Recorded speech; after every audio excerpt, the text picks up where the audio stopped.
Hey, this is Amanda Hammett, and this is the Millennial Rockstar podcast.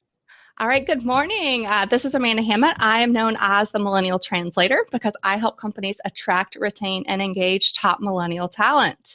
And today we are on Millennial Rockstars, and we are with the very talented rock star, Cynthia Hancock, who is with SalesLoft. Cynthia, welcome to the show. Hi, thank you. Good morning. Thank you for having me. Oh, good morning. Good morning. So as you know, we are only having rock stars on that have been nominated by someone who can vouch for their rock star status. So I'm really curious, Cynthia. I really love and value the person that nominated you. What makes you a rock star? That's a hard question. I'm actually not a person that likes to brag, so but I think one of the things for me, I have this hunger for knowledge, and it's like, what can I do to grow? And constantly for me, it's like, what's that next step? How can I level up? And then actually doing it. So when I started at SalesLoft, I just came in as a support hire, and my mindset at that time was like, let me just get in the door at this great company, and then I just can grow from there. Like the opportunities and potential is endless. So let me just take it and run with it, and let me just prove myself. So I was the first hire in the support team. Awesome. Helped scale that out, and then I ended up managing that team within like the first year while I was there. Really? Yeah. Wow. Yeah. And then I took a little time off because I got pregnant and I had a baby, and that was really exciting. Big accomplishment there. Yeah. I came back, and I was the first, I wouldn't say hired because I wasn't like rehired, but I moved into like this first operations role at SalesLoft. And then we helped started scaling that team out, and then now I am managing that team now as well. Wow. So, very exciting. How long have you been at SalesLoft? It will be 3 years in the beginning of February. Okay, so coming up. All right, so you've been there 3 years. You've had multiple roles, which is amazing. So what is your current role today? Right now, I'm heading up the revenue operations and systems team. Okay, fantastic. Yeah. And you remind me again, where did you start? In support, technical support. and you started out, I think it's really interesting, and I want this for younger listeners to know, you started out in a support role and you just wanted to get your foot in the door. That's what you said. Yeah. I love it. I love it. Since we're talking about that, is there anything that was really different for you as far as reality versus expectation when you were coming into the workforce? For me, it was a big change for me. So I'm trained traditionally as a chemist. I have my master's in chemistry, in local chemistry. And So for me, my expectations were not maybe as high as maybe typical millennials when they are maybe looking for a new job once they come out of college. Mainly just because I knew I didn't have any background in SaaS, and this was a new field for me. So I was just trying to figure out what I could learn and then go from there. But I did, and I still do have a lot of ambition. And so that's I think where it's taken me to where I am now. That's amazing. I love that you can really tell that your quest for always learning, you can tell that has really played a major role. So good for you. That's fantastic. Now, so let's talk a little bit about that, because you did say that you have a master's in chemistry. Did you just at some point figure out that was just not going to work for you, or tell me a little bit about that? What made you make that transition away from chemistry? Because obviously there was a love there if you went all the way through getting a master's in chemistry. Tell me about what happened. Sure. So actually it's, growing up, I always figured I'd be a doctor or some kind of medical professional. So, and actually a lot of that is, just family upbringing and, there's the expectation there for that. And then one day, it just was like a light bulb, and I realized, I needed to do what was there for what I wanted to do, not what was expected of me. Right. And what would make me happier. And I realized the lifestyle of a chemist was not something I was enjoying. It's really long hours on your feet, doing lots of testing, very repetitive. You could be doing research your whole life working on pharmaceutical or something like that, and you could potentially not see it to fruition just because of how long it takes. It could take 15, 20 years for something to go to market just because of the rigorous testing and things like that. So for me, it's like I still wanted to make that huge impact, but and still be innovative, because what I was working on at that time was very innovative with cancer tags. But what can I do that's more fast paced? And that's where, technology came in with Absolutely software. And I was like, where can I go at a startup where I know I can learn a ton, have huge opportunities, as well as make a huge impact and actually have a voice.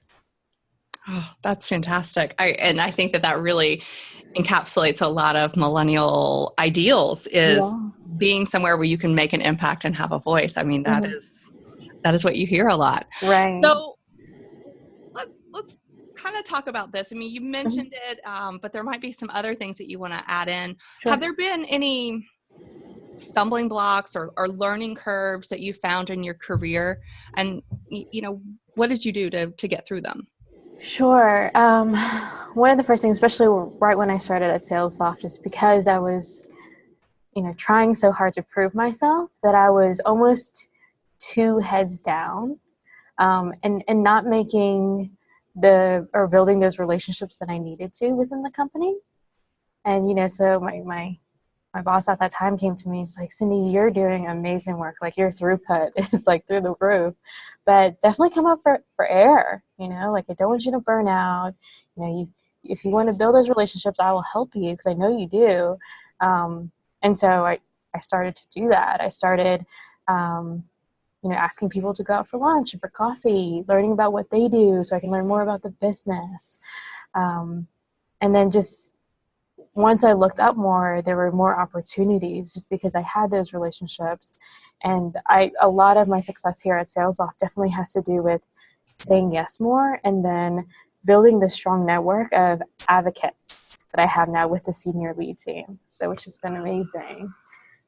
So do you see as SalesLoft, I know that you guys are doing a lot of hiring these days. Yes. You guys are growing, which is fantastic. Like crazy. Yeah. But do you see that other millennials also have this issue with building relationships at all? A little bit. Like they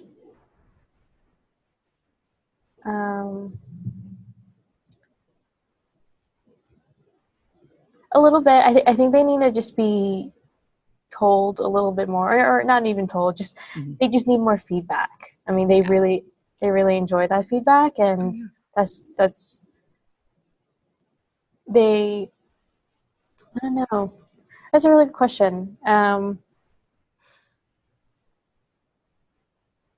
I mean, what I see a lot is that a lot of times they're very comfortable making those relationships with people closer to their age, but when it comes to senior management, they want their voice heard, but they just don't have those more social skills or softer skills. So, how to start an actual conversation that doesn't require email, like a face-to-face. And I think sometimes they struggle with that, is kind of what I see. Right. No, that is a really good point. So that is something that I do see, actually. I hired a new person recently, and that was one of their things, is building relationships has been difficult with senior people in the company. And it's not only just building the relationships, but it's how they talk almost, like not being like learning how to be tactful a little bit, because millennials are like just so easily like just say what's on their mind and like not have that filter and not think about like how those professional relationships can be a little bit different, especially knowing who their audience is. And it's maybe it's an older audience, a more senior audience who has a lot of experience and is used to being talked a certain way or something like that. So that is something I have seen. Yeah. I love that you said knowing your audience. That is you. Right. I work with a lot of like coaching and mentoring a lot of millennials, and it is a lot of, hey, let's talk about eye contact. Let's talk about how important it is. Don't just send everything in text messaging, and addressing your audience, knowing who they are, and that's the way you go about it. So that's perfect point. Perfect point. So I know that SalesLoft is fantastic. Is there anything, benefits or perks or anything at SalesLoft in particular that they're doing that you think is awesome about creating a sense of loyalty, a sense of community? Like, how do they foster that with their employees? Right. Well, first thing for me specifically, SalesLoft is a performance-based culture and not based on seniority or how long you've been there or anything like that. So, I've only been here for 3 years, and most people who've been here have been here for shorter, but, if they do well, like SalesLoft has this great mindset of promoting from within, or even just letting you move to different departments. So more like of a lateral move? Exactly. Okay. Yeah, which is really great. So if you come in like support like I did and want to go to operations, or if you come in through like implementations and training and want to go into products, like we have people who've done that, and it's very common here, which, you really get to learn, feel what you really like, and then explore it. So it's just really cool. Cool. Very flexible when it comes to work and home life. Which I think is really important, especially, if you have a family. Which you do, yeah. Yes, exactly. My boss that I have now has this huge thing for this like culture of learning. So it's right up my alley. So professional development, SalesLoft as a whole, we have a budget specifically for everyone for professional development. So that's amazing. And we have just really exceptional people here, so you want to work with them. Yeah. Especially with our interview process, like you get to meet so many of them.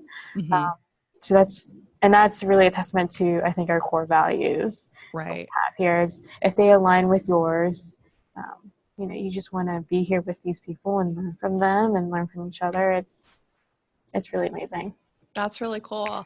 Do you mind if I ask a little bit more about the professional development? Do you guys get to pick out, you said there's a budget for everyone in particular. Do you guys get to pick out what it is that you want to develop, or is there like a talent and development team that's like, oh, okay, Cindy, we need you to, this is kind of where we're pathing you is, these are the skills we need you to learn, or are you free to make those choices on your own? You're actually pretty free to just make your choices on your own. So they could range from books you want to buy that you want to read to getting certifications to going to a conference. Cool. And paying for travel and room and board and everything. And as long as you can provide some kind of relevancy of how it can improve your day-to-day with the work that you do, it's usually not an issue. So which is great. Yeah. I love that they're investing in their people. That is the most important thing. Yeah. So let's talk specifically about your boss, either your current boss, an old boss, a mentor. You mentioned advocates before. Is there anything anyone at any point in the past has done that really has kept you engaged at work and wanting to produce good work? Right.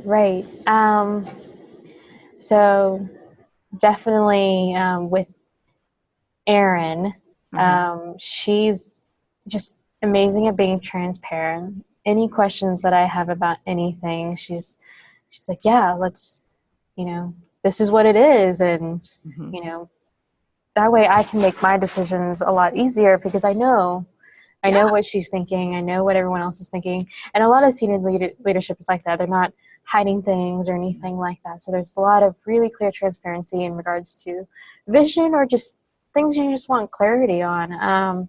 So that's really great. And just like expectations in general. So that's really good.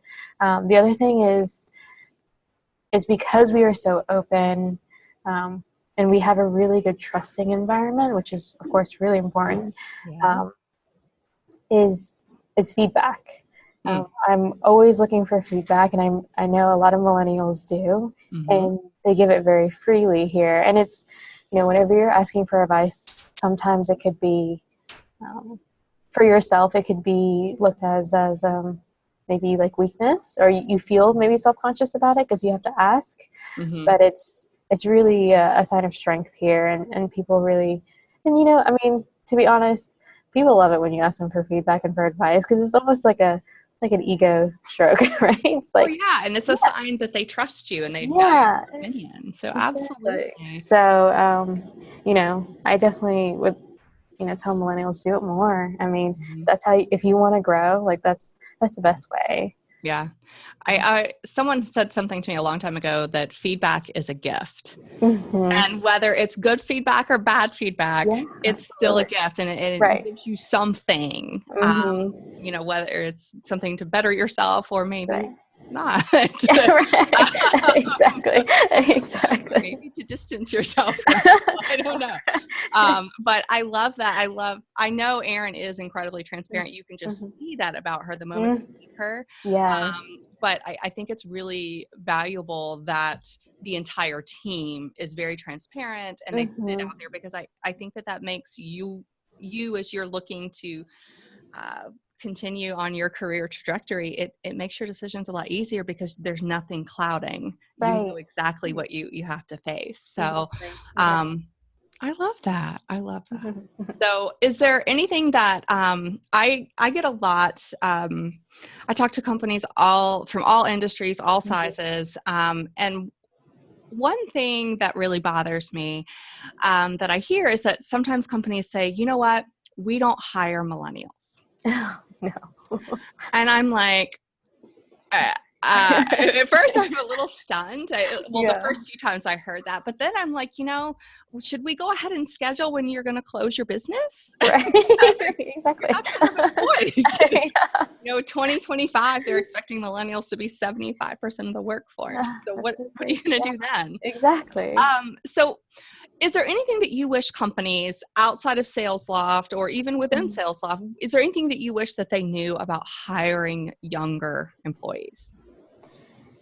Yeah, so that's an amazing question, and I was thinking about this, and I think it really came down to kind of this idea of entitlement versus ambition. Oh. So millennials, they are taught to shoot for the stars and land in the clouds. Sometimes when I come to an interview and they do that and they're like, yeah, I'm ready for that VP position. And you're like, oh, let's hold up for a second. It doesn't quite work that way.